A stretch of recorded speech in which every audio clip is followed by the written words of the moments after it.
না হয়। তারেক জিয়ার কাছে একটা আবেদন, আমার একটা অনুরোধ যে আমি ফাঁসি চাই, খালি ফাঁসি চাই, ফাঁসি চাই, তারেক জিয়ার কাছে আমি ফাঁসি চাই, ফাঁসি খালি চাই।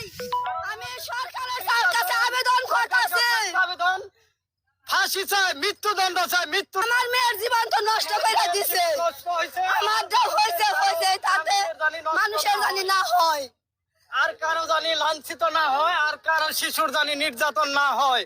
শুনেন ভাই বোনেরা, আপনারা সবাই শুনেন, আমার মাই বলছে যে আমার মেয়ের জামাই না মমতাজের জামাই বাসায় বাসায় সেরিয়ায় নাই না দর্শন করে, এমনকি দর্শন করে করে সেরি পুরান শিশু পাচার করে, শিশু পাচার করে ভাই, শিশু পাচার করে, তার